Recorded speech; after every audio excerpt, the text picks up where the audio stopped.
Hola, buen día. Bienvenidos a esta nueva edición, un nuevo curso eh, que titularemos Antiguo Testamento. Es un camino largo, es un camino más profundo. Es necesario para entrar en este proceso tener conocimiento de lo que es la historia de la salvación, conocer los fundamentos de la fe, porque de esa manera vamos a tener un mejor acercamiento a la Sagrada Escritura. Les invitamos a que, si no han pasado por este proceso, pues inicien por el lado de los fundamentos, o viceversa, por el conocer los principios básicos de la Sagrada Escritura, como por ejemplo, qué es la Biblia, cuándo se escribió la Biblia, en qué tiempo se escribió, los signos de puntuación,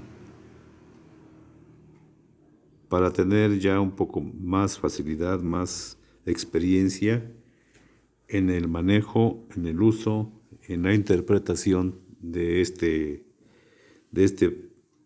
proceso. Es una aventura grande, es una manera de presentar la Sagrada Escritura a base o fundamentada en las introducciones de cada libro de la Sagrada Escritura.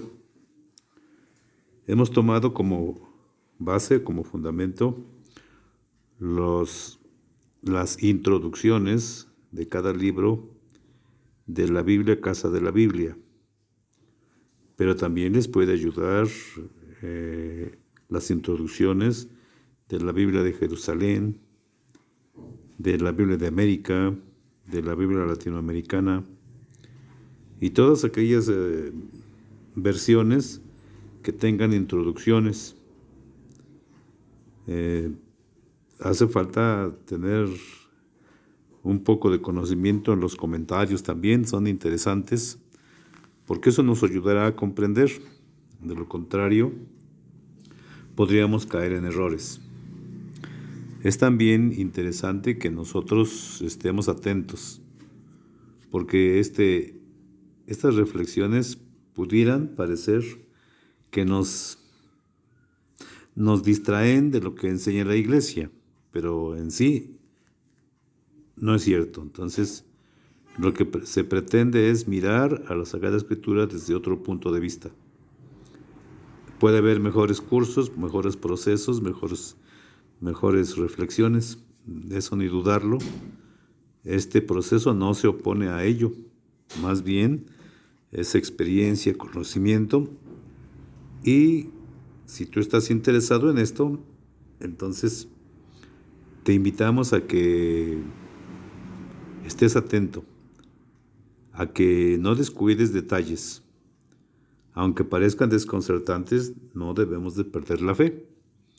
La fe está cimentada, pero ahora con otros puntos de vista. ¿Y por qué decimos esto? Porque en el correr de este proceso vamos a ver libro por libro, guiados por las introducciones, el contenido, y pareciera que en momentos nos desconcierte, pareciera, pero no es así, sino tenemos que tener mucho cuidado. Y de esa manera, entonces, el conocimiento va a ser sencillo. Por lo que entonces les invitamos a entrar. El tema entonces se va a llamar el Pentateuco. Y bueno, los biblistas, especialistas en Sagrada Escritura, pues los mencionamos en cada libro y vemos que aquí tenemos como autores del Génesis a Juan Guillén y Joaquín Menchen, en Éxodo a Julián Guillén, en Levítico Andrés Ibáñez, en Números Antonio Gela Madrid, Deuteronomio Félix García. Eso significa entonces que no es mi trabajo ni mi experiencia, sino es la experiencia de estas personas dedicadas al estudio textual de la Sagrada Escritura, que han utilizado todas las herramientas de investigación para poder ofrecernos un estudio ameno, sencillo, real, eficaz. Como apuntábamos anteriormente, no significa que esto sea mejor que lo demás, sino que más bien todo esto se complementa.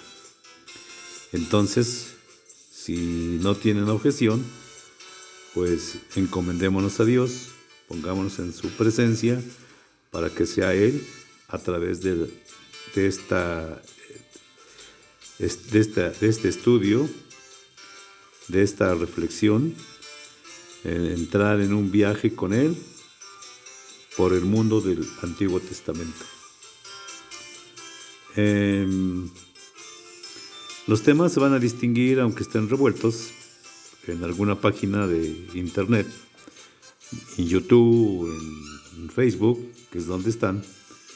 Se van a distinguir por el tema, el número de tema, y cuando hablamos de Biblia, bueno, pues entonces será una B grande, B de Beto, es como se van a distinguir. Tema 1, Biblia, nada más una B, y luego el título.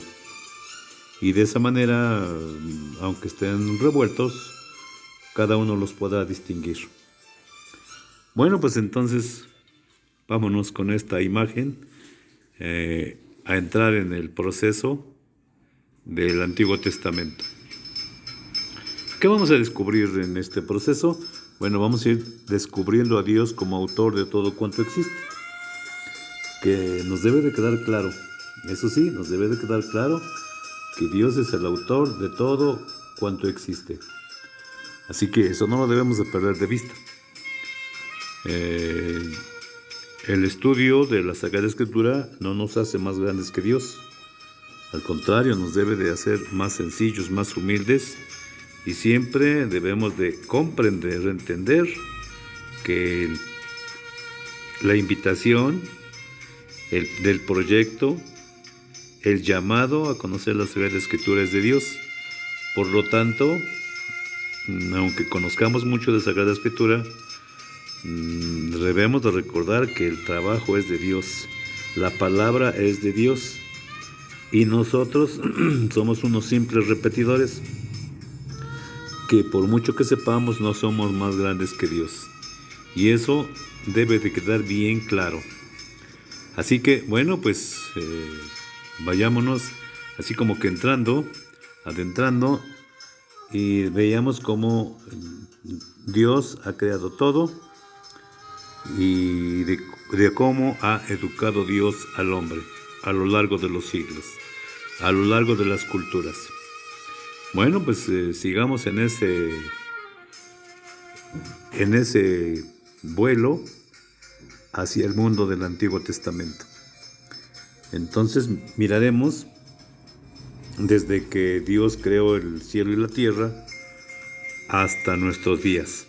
Entonces, pues ahora sí que vámonos.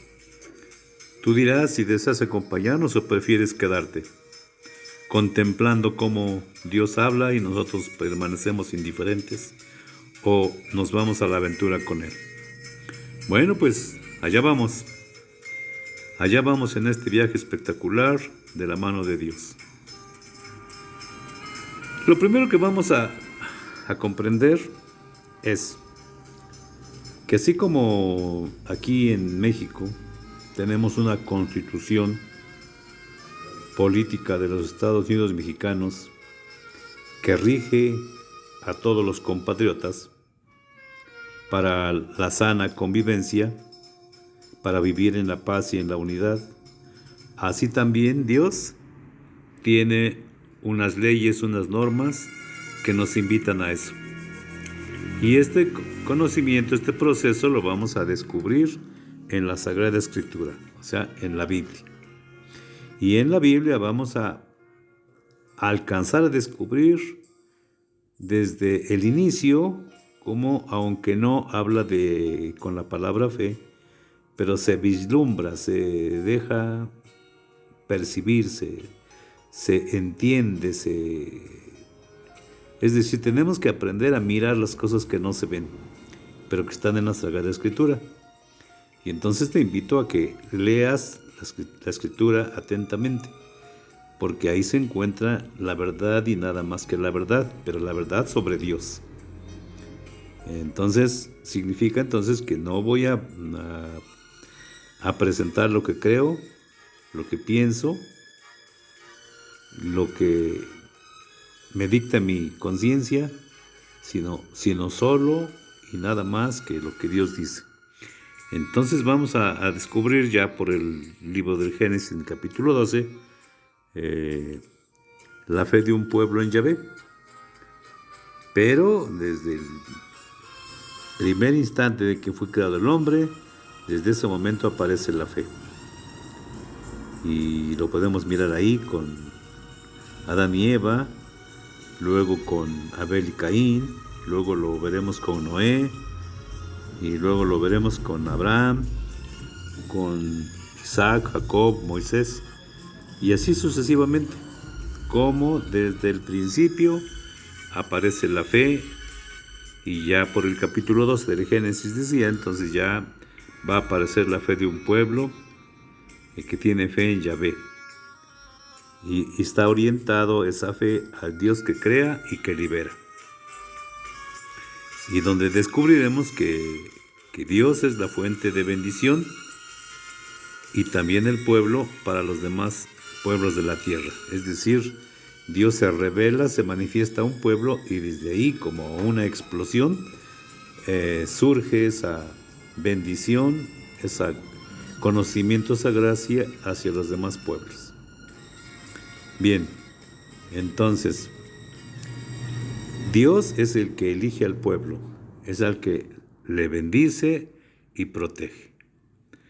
Y esa constitución religiosa que hablábamos hace unos instantes, se conoce como la Torá o Pentateuco. La Torá o Pentateuco significan ley. Y entonces, ¿qué significa? Que son los primeros 5 libros de la Biblia: Génesis, Éxodo, Levítico, Números y Deuteronomio. Estos eran o son la Torá que los israelitas tenían como fundamento para regir su vida, tanto espiritual como moral, que los invitaba a vivir en armonía, en la paz y en el espíritu. Así que no olvidemos que este famoso Pentateuco, penta viene de 5, entonces son los libros que regían a la fe israelita. Bien, pues entonces aparece que entonces el Antiguo Testamento se escribió antes de Cristo y después de Cristo el Nuevo Testamento. Entonces nos vamos a dedicar a hablar sobre el Antiguo Testamento. Los griegos y latinos lo reciben hacia el siglo II después de Cristo y le dan el nombre de Pentateuco. O sea, esta Torá la recibe la Iglesia y le da un nombre técnico, Penta de 5. Decíamos que es Génesis, Éxodo, Levítico, Números y Deuteronomio. Entonces, a estos 5 libros, ya lo dijimos, se fundamenta o se fundamentaba la ley israelita. Y los judíos los reciben con el nombre de Torah, que significa la ley. Entonces, cuando hablemos de Pentateuco, estamos hablando de la Torah, y cuando hablamos de la Torah, estaremos hablando de el Pentateuco. Ahora bien, ¿cómo se encuentra estructurada, por ejemplo, el libro del Génesis? Sus contenidos, desde el capítulo 1 hasta el capítulo 11 y siguientes, son de competencia universal, es decir, que nos incluyen, nos atañen a todos, nos involucran. Es un mensaje que surge ante la necesidad de respuestas. Y entonces el autor sagrado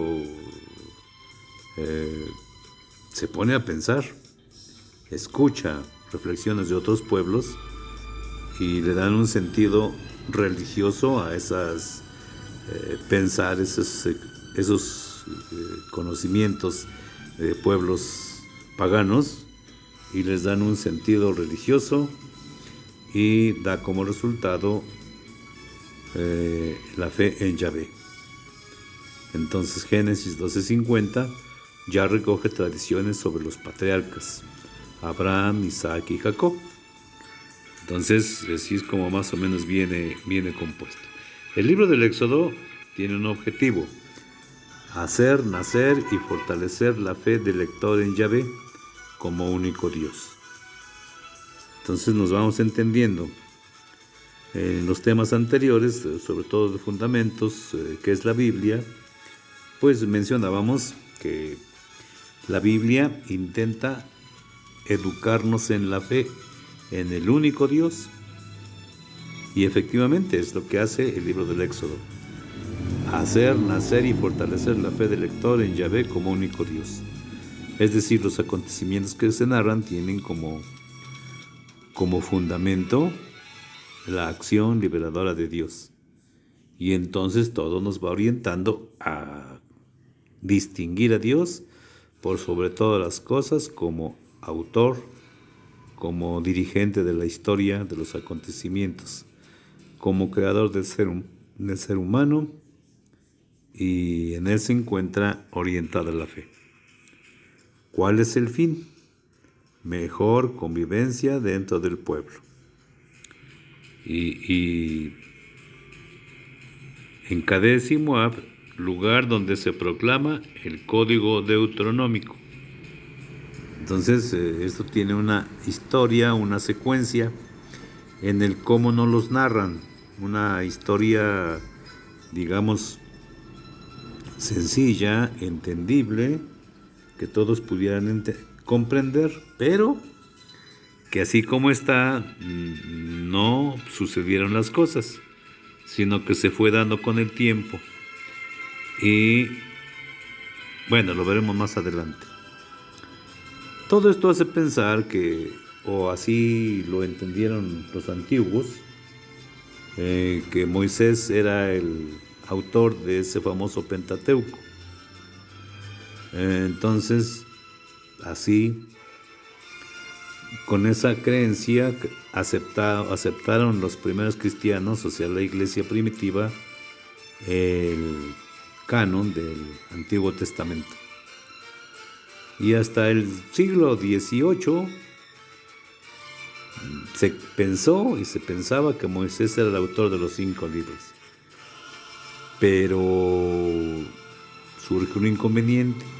En el siglo XVI se empiezan a escuchar voces de desacuerdo contra la autenticidad mosaica. Se da también por esos tiempos el inicio del protestantismo del siglo XVI al siglo XVIII, y entonces al estudiar más detenidamente los textos, las palabras, los acontecimientos, se descubren anacronismos. Yo creo que ustedes han experimentado que están leyendo algún pasaje y de momento como que se corta y luego se repite, sigue la lectura, pero como que si se repitiera el mismo tema. Y bueno, luego hay recortes, hay algunos añadidos. Pero eso el lector común no lo puede ver, sino tenemos que a veces detenernos, tratar de comprender qué dice, por qué se dice, y luego encontramos con que se repite. A veces con algunas adiciones, algunos con unos recortes. Y bueno, y ahí es donde empezamos así como que, ¿qué pasó? Ahora eso no sabiendo, pues ahora imagínense sabiendo, pues llegamos a la conclusión de que pues como que algo está mal. Entonces, ¿cuáles son esos anacronismos? 1. Cortes y ampliaciones. 2. Claras diferencias de estilo y vocabulario literario. Uso de nombres divinos. Y aquí es donde empezamos ¿qué pasó? Tradición eloísta y tradición yavista. Así los estudiosos le han llamado ya estas formas de escribir en cuanto a los géneros literarios. Entonces, entramos con el 1. Cortes y ampliaciones. En Génesis 1 indistintamente utiliza el nombre de Dios como Elohim, y en Génesis 2:4 como Yahvé. En Génesis 4:26 también nos dice que a partir de Nos se invoca el nombre de Yahvé. Y aquí es donde a veces no nos percatamos de qué es lo que pasa. Cuando leemos el Génesis, el capítulo 1, capítulo 2, capítulo 3, pareciera que es una sola historia, pero no. Son dos historias, dos relatos de la creación. En el primero termina hasta el capítulo 2, verso 4. Pero a partir del 2:4b inicia un segundo relato. O sea que son dos versiones de la creación. En el primer relato encontramos que Dios crea de la nada, con la fuerza de su palabra, aparece el Padre, el Hijo y el Espíritu Santo, y vemos un Dios que crea, pero en orden. Utiliza como ejemplo, no significa que sí sea, pero utiliza los días de la semana. En el primer día crea algo, en el segundo también, tercero, hasta llegar al sexto. Y el séptimo dice que descansó.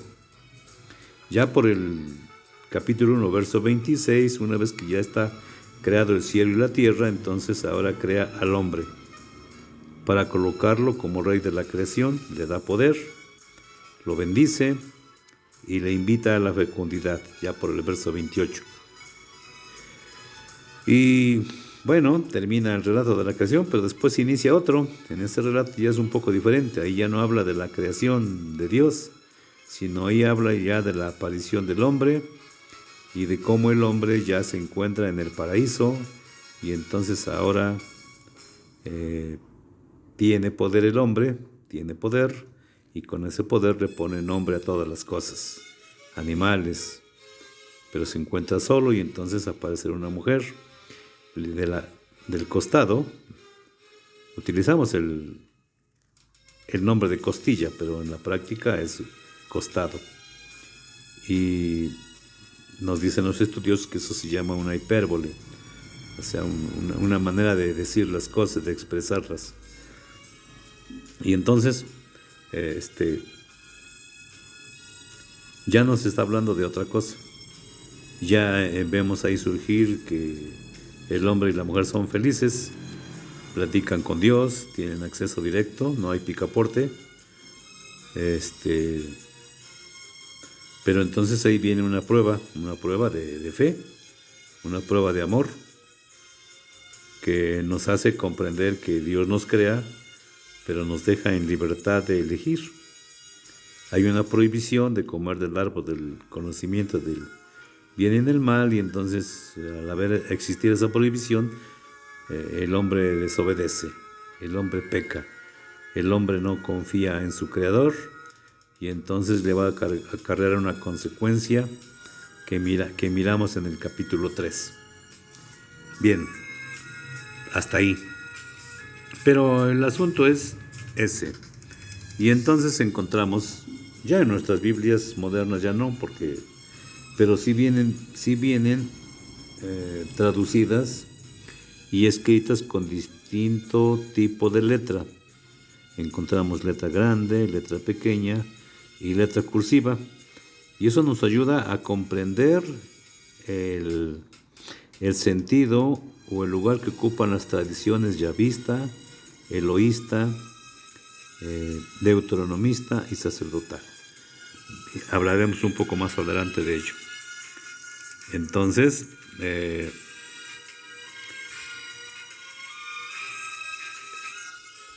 Pero cuando hablan del nombre de Dios, ahí ya lo expresan como algo común y natural.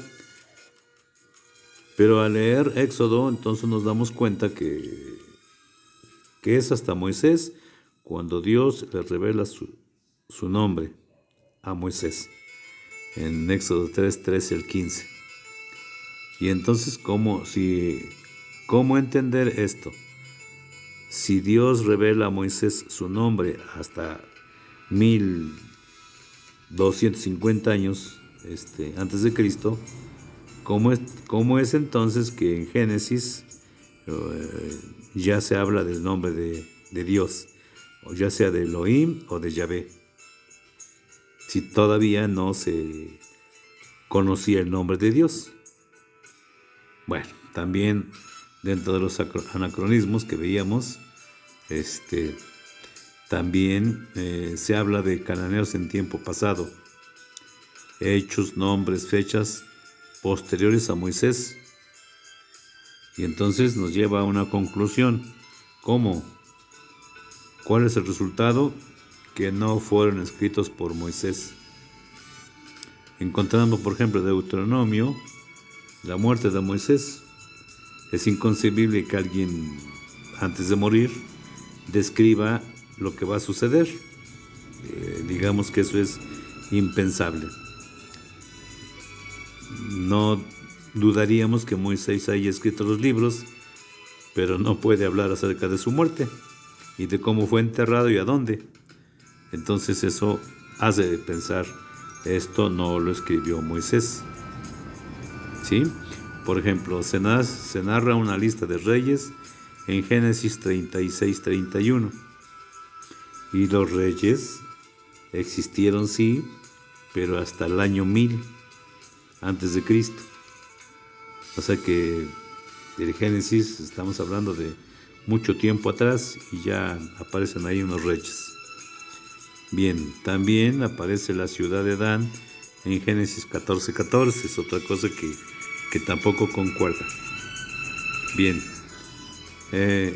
hay contradicciones en cuanto a la invocación, a la revelación. El concebir y expresarse de Dios son inexplicables. Decíamos, hay duplicados o repeticiones. Existe, por ejemplo, la creación, 2 relatos. Del diluvio también se encuentran 2. También se descubre que Sara la anotan como hermana de Abraham. Y bueno, también hay mandamientos, hay fiestas. También aparece el código de la alianza, el código deuteronómico. Y entonces, pues no, como que no coincide. Eso significa que entonces que los libros fueron escritos a lo largo del tiempo. Y en ese entendido, a lo largo de la historia fueron escribiendo las tradiciones, los recuerdos, pero no fueron en el tiempo en que sucedieron las cosas, sino que se escribieron 100, 200, 300, 500 años después. Y entonces los cambios que hubo, pues se deben precisamente a eso. Y entonces, ¿cuál es la conclusión? Que un autor no repite escenas en cuanto a duplicados. Entonces, que el trabajo escrito en la Biblia ha sido un trabajo de reelaboración. ¿Qué significa? Que había tradiciones, había escritos, pero con el paso de los siglos y de acuerdo a las necesidades, los iban modificando. ¿Con qué finalidad? Ajustarlos a las necesidades. 1. 2. Mantener la identidad del pueblo. Entonces lo hicieron con finalidades específicas. 3. Buscar la unidad nacional. Y 4. Alimentar la esperanza en el éxito, en el bienestar, en una vida mejor, pero siempre confiando en Dios. Y entonces, ya siguiendo esos pasos, vamos a encontrar que entonces se encuentran ya algunas líneas literarias. Decíamos, tradición eloísta significa con una E, yavista con una Y, deuteronomista con una D y sacerdotal con una P. Eso lo pueden ir descubriendo en los comentarios o también lo pueden descubrir en las introducciones de cada Biblia. Y entonces para que lo vayan comprendiendo un poco más. Y luego, la última hipótesis, yavista, eloísta, deuteronomista y sacerdotal. ¿Y entonces qué ya pasó de moda? No. No, sencillamente que encontramos que escuelas o corrientes de pensamiento de autores entraron y mejoraron, cortaron, añadieron trozos de corrientes de pensamiento, como las que acabamos de ver, las tradiciones yavista, eloísta y sacerdotal, deuteronomista. Entonces vamos a entrar al tercer apartado, las etapas de formación. Ya vimos que la finalidad era la unidad del pueblo. Bien, entonces, ¿cuál es el culmen? Unificación política del pueblo, creando una histórica y literaria. O sea, organizar una buena idea para mantener la unidad política del pueblo. ¿Y esto para qué? Para, al nacimiento de la monarquía, mantener la unidad de todo un pueblo.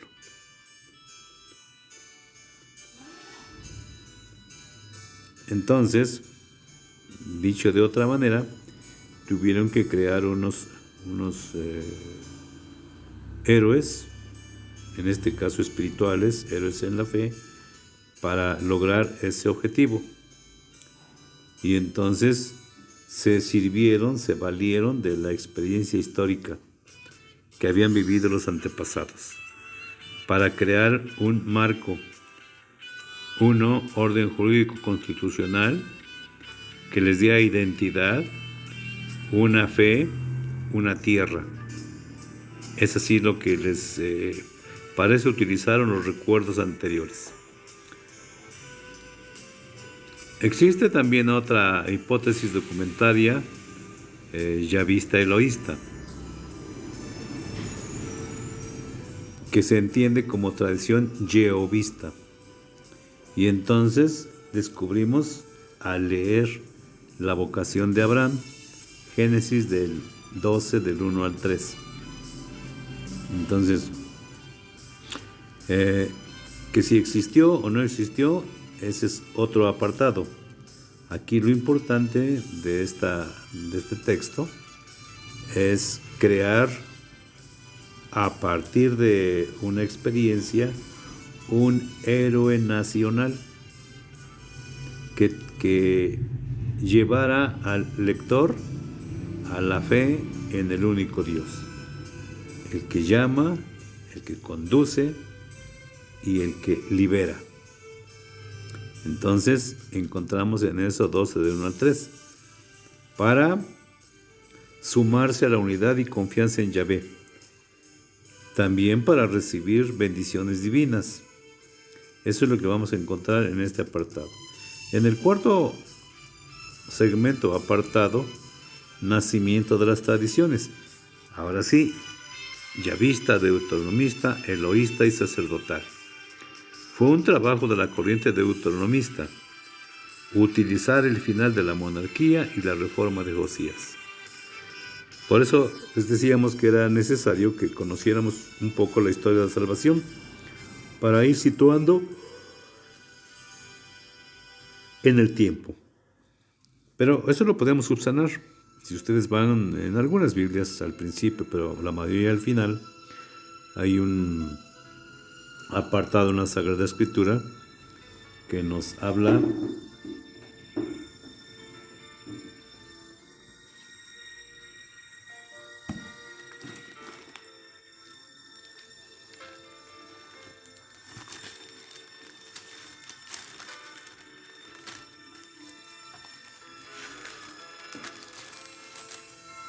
que nos habla de un resumen y fechas de la historia sagrada. Y ahí podemos ayudarnos con esas herramientas a descubrir el proceso que el pueblo llevó, digamos que la historia de acontecimientos. Y entonces nos van a dar ahí fechas aproximadas de cuándo y cómo sucedieron las cosas en este pueblo. Entonces, todas esas herramientas que las Sagradas Escrituras tienen son valiosas para los católicos, no así para el protestante, porque ellos no aceptan ese tipo de ayuda ni de herramientas, pero para los católicos sí. Entonces, nos dice que fue un trabajo de la corriente deuteronomista utilizar el final de la monarquía y la reforma de Josías. Si vemos entonces esto, estamos hablando aproximadamente del siglo VIII. Estamos hablando del siglo VIII. Estamos hablando del tiempo de la monarquía. Y cuando hablamos ya de la corriente deuteronomista, también ya podríamos estar hablando del siglo VI, del siglo V, el siglo IV, donde a través de la experiencia del destierro se ven en la necesidad de reelaborar los textos de la Sagrada Escritura para ajustarlos a las necesidades, para levantar la confianza del pueblo caída por el destierro hacia la fe en Yahvé, como un Dios que castiga, pero que salva también, que libera. Y es ahí donde van así como que ajustando las tradiciones. Entonces, ¿con qué finalidad? Formación política y religiosa. Complementar el Pentateuco con un toque deuteronomista. Es decir, llenarlo con enseñanzas que lleven a eso, a buscar la unidad política del pueblo, buscar la unidad, tanto política como espiritual, en Dios. Dicho de otro modo, todos los pueblos tienen sus héroes. Aquí en México tenemos héroes, y sean ficticios o no, nos ayudan a mantenernos unidos como mexicanos. Bueno, pues así también sucedió en el pueblo de Israel, pero en el sentido espiritual. Entonces, 3, la edición del libro. Estamos hablando aquí del siglo IV, elevar y canonizar a la Torá, de Segunda de Reyes 22-23.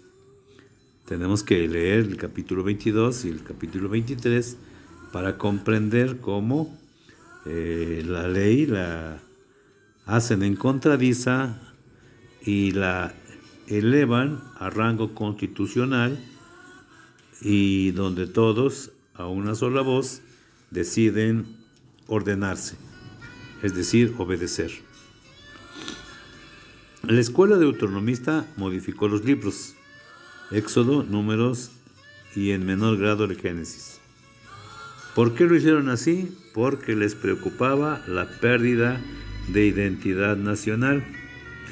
Los que ya han leído un poco de historia de la salvación, entonces se darán cuenta que los pueblos lejanos, los pueblos cercanos,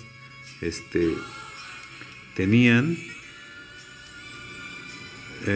por vecinos a gente que practicaba la idolatría, y entonces era un peligro para ellos, porque eso los iba a dividir en su fe, y entonces se iba a dividir la unidad nacional. Por eso entonces ellos van a poner énfasis en ese sentido para mantener al pueblo unido.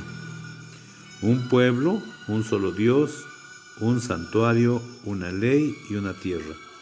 Son los ejes con los cuales van a tratar de mantener al pueblo unido. Entonces, de manera oficial, se implanta el monoteísmo, se centraliza el culto, y entonces desaparecen los santuarios paganos y también los santuarios en otros lados, es decir, centralizan el culto. ¿Sí? Entonces implantan el monoteísmo, un solo Dios. Centran el culto digámoslo de esta manera, en una catedral, como algo así moderno. ¿Sí? Y entonces es ahí donde los santuarios, tanto paganos como otros templos, desaparecen. Quinta parte. La tradición sacerdotal modifica libros. O sea, también llamémosle escuelas de pensamiento, llamémosle escuelas bíblicas textuales. Existían, siempre ha habido gente que dedica su tiempo a Dios. Y en este caso los sacerdotes van también a trabajar en ello. Pero los sacerdotes van a tener cierta autonomía hasta después del destierro. Ya estamos hablando entonces alrededor del año 520 al 450. Entonces tiene que ver aquí ya con Esdras, con otros personajes, donde lo mismo, le van a dar mucho énfasis a la Sagrada Escritura, al Antiguo Testamento, para levantar el ánimo de los israelitas, para mantener la unidad del pueblo, y sobre todo van a tener muchas prohibiciones. Tal es el caso de no contaminarse casándose a las hijas con extranjeros, ya sea hombres o mujeres. Eso va a ser importante. Entonces decíamos que en la quinta parte entra en acción la tradición sacerdotal que modifica los libros. Ahora gobierna la cúpula sacerdotal. Y es ahí donde entra en escena el judaísmo. El judaísmo nace con los sacerdotes.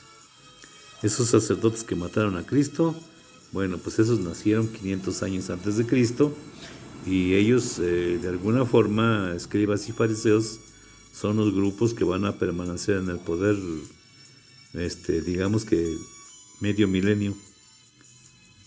¿Y hicieron mal su trabajo? No podemos decir que hicieron mal su trabajo.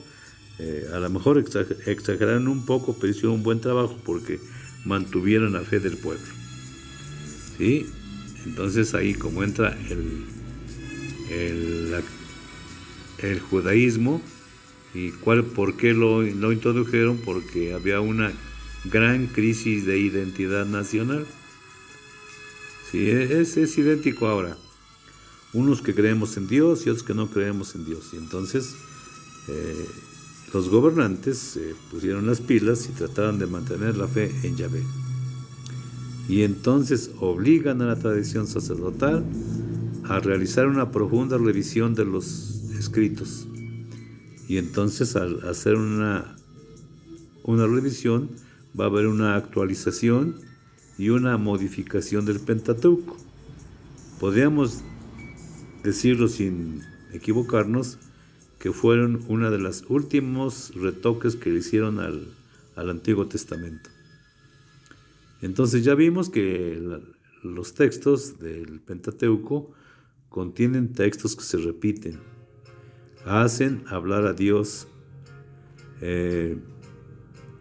narran la creación como si la estuvieran viendo, narran el diluvio, cuando que todos esos acontecimientos, pues los hombres de ese tiempo se acabaron, se ahogaron, y entonces, ¿cómo es que se escriben? ¿Quién vio? ¿Quién oyó? Nadie. Entonces aparece. Entonces son preguntas que nos van surgiendo. Luego viene el llamado de Abraham, vienen las promesas a Abraham, a Moisés, vienen las promesas de bendiciones, de tierra y descendencia. Más adelante, ya más cerca, con la monarquía, va a aparecer la tradición sacerdotal, con Isaías, con Ezequiel. Va a haber colecciones de leyes e instituciones. Cuando hablamos de Isaías, ya estamos hablando del siglo VII, VI, V y por qué no hasta IV. ¿Cuál es la finalidad de esas modificaciones a los libros? Concientizar les lleva a crear instituciones. 1. La construcción del templo y sus ministros. Y 2. El ritual de los sacrificios. Todos estos rituales los encontramos en el libro de Levítico, en el libro del Deuteronomio, en el libro del Éxodo, en el libro del Deuteronomio.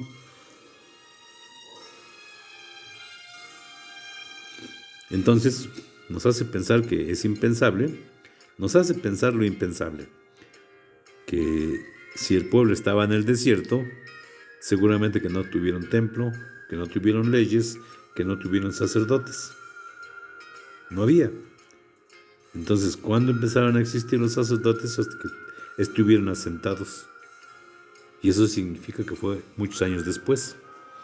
Pero bueno, están tan bien elaborados que nosotros a veces no alcanzamos a descubrir esas diferencias de estilo, esas diferencias de narración. Luego, entonces, entramos en la redacción final del Pentateuco, de lo que yo les había dicho. Esdras. Cuando están en el exilio del 586 al 538, Babilonia es la fuerte, es la potencia, pero nacen después los persas, con Ciro a la cabeza. Esta los encuentra, les da la libertad y entonces los hace regresar a su patria.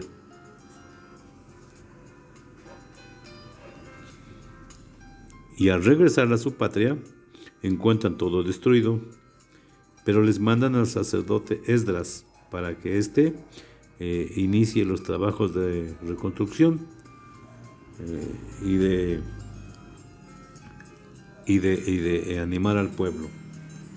Entonces, Esdras se da la tarea de trabajar duro para levantar el ánimo del pueblo. Pero también les mandan al gobernador Nehemías. Y entonces entre los dos hacen un trabajo grande y fuerte, pero siempre bajo la mira del imperio persa. Entonces, si vemos por el capítulo 8 de Esdras, en 9, vamos a encontrar que hacen encontrar la ley, la proclaman al pueblo y el pueblo se compromete a obedecer. Y es el momento en que entra el judaísmo. Así es. Y entonces hacen una ceremonia donde la palabra de Dios la canonizan, la exponen al pueblo y ¿cómo se dice? Es decir, ponen a la palabra de Dios en alto y donde el pueblo también se compromete a cumplir. Bien, entonces ya vimos que entonces nace el judaísmo y entonces nace una constitución propia del pueblo israelita. Entonces, la hipótesis sugerente, apoyados con Nehemías 8, esta será la carta magna llamada Pentateuco o Torá. Pero eso ya estamos hablando del siglo V, IV.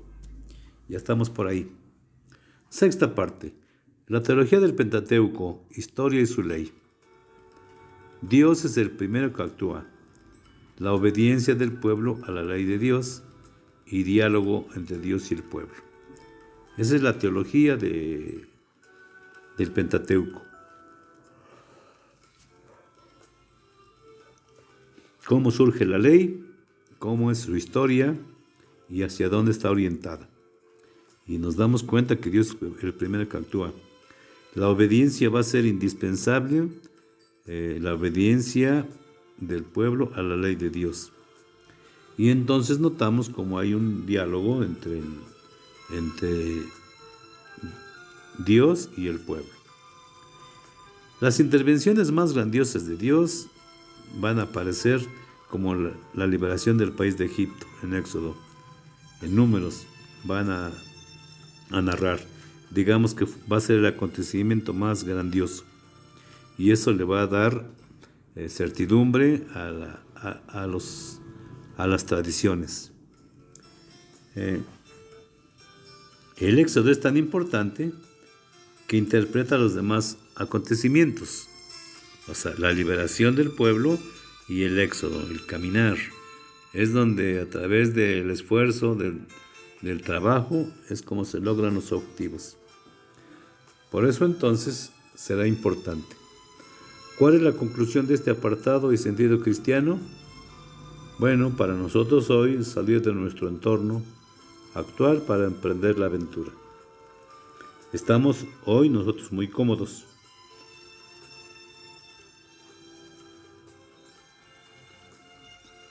Y pareciera que no nos corre la vida.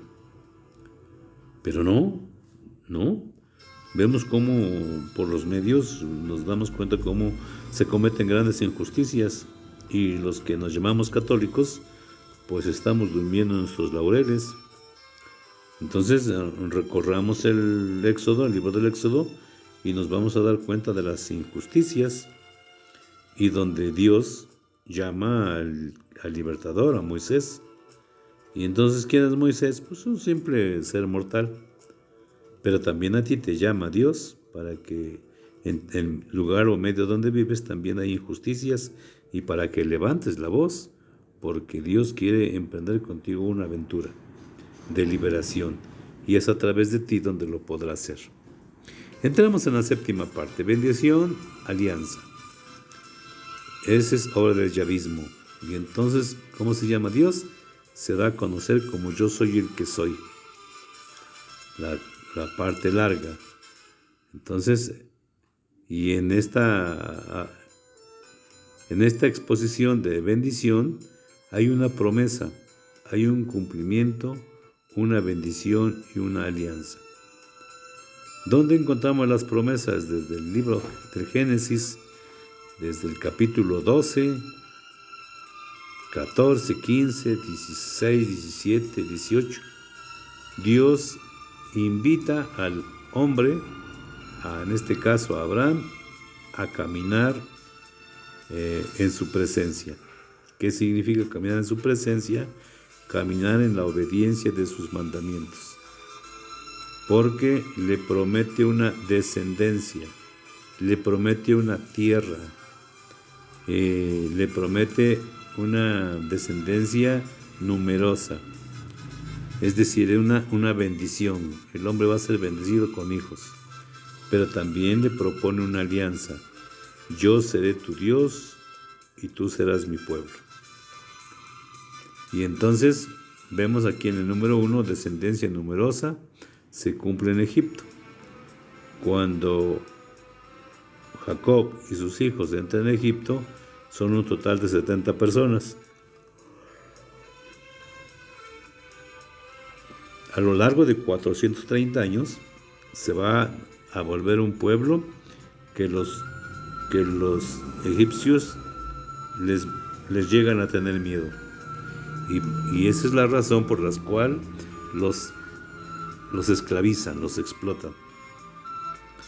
Y en el segundo punto, promesa de nuevas relaciones se cumplen en el Sinaí. Ya entonces vemos el arca, la nube, la columna de fuego, la teofanía, la serpiente. Todas esas bendiciones son las que Dios se comprometió a estar con su pueblo. La promesa de tierra se cumple con la exploración en Números 13:5. O sea, entonces Dios va cumpliendo sus promesas, unas a corto y otras a largo plazo. Es interesante comprender esto. Bendición, alianza. Las bendiciones aparecen desde el Génesis en 1:28, con Adán, que crezcan y multiplíquense, llenen la tierra. Con Noé, los haré fecundos, los multiplicaré. Con Abraham, cuenta las estrellas si puedes, así será tu descendencia. Con Moisés, ya es un pueblo numeroso al que hay que libertar. Y donde Dios se compromete, baja de su trono para liberar a su pueblo. Ya estando en el desierto, una vez ya liberados, entonces Dios ya tomó la iniciativa, ya lo sacó, entonces vuelve a tomar la iniciativa. Bueno, no van a vivir cada quien como quiere, sino van a vivir de acuerdo a un decálogo, una ley. Y entonces va a surgir los famosos 10 mandamientos entregados por Moisés y el famoso código de la alianza de Éxodo 20:23. ¿Hacia dónde se dirige este decálogo y código de la alianza?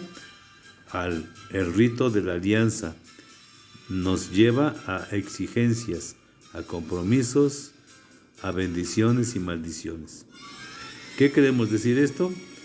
Que si nosotros queremos seguir en la aventura con Dios, pues es necesario que nosotros reordenemos nuestra vida. Si nosotros la reordenamos, va a haber bendiciones, pero las bendiciones no van a llegar así como completitas. Siempre tiene que haber un éxtasis, un extra de más. Imagínense, por ejemplo,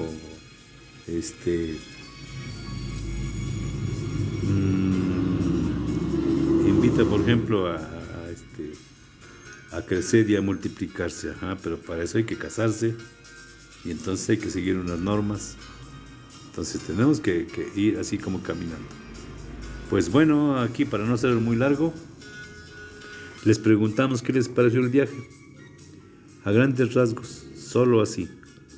Es una introducción por el Antiguo Testamento, cómo parte desde la creación, en este caso, hasta el caminar por el desierto. Digamos que hasta la llegada a la tierra prometida. Ya estamos hablando no solo de 5 libros, sino de 6.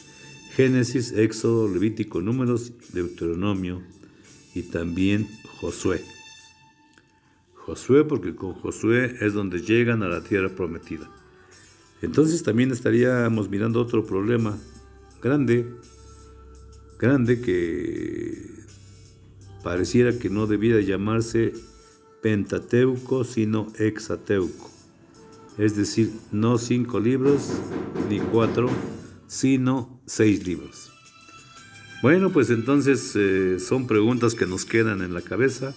Les invitamos a que lean las introducciones al Antiguo Testamento y eso les va a ayudar a mirar, a contemplar desde otro punto de vista el tema de la Biblia. ¿Qué les pareció el viaje? Porque ya casi llegamos. Después de andar en el mundo bíblico, estamos ahí por aterrizar. Bueno, pues esperemos que les haya servido mucho.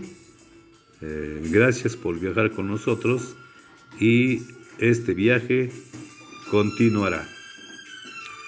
Y bueno, para empezar a comprometernos, pues sería bueno esforzarse en vivir con rectitud para entrar en el camino de Dios. Y bueno, el avión queda listo por si las dudas queremos continuar, haya otro viaje en el próximo tema. Pues que Dios los siga bendiciendo y hasta la próxima. Entraremos ya con el tema 2, que sería el tema de la creación. Pues que Dios los siga bendiciendo y buen día.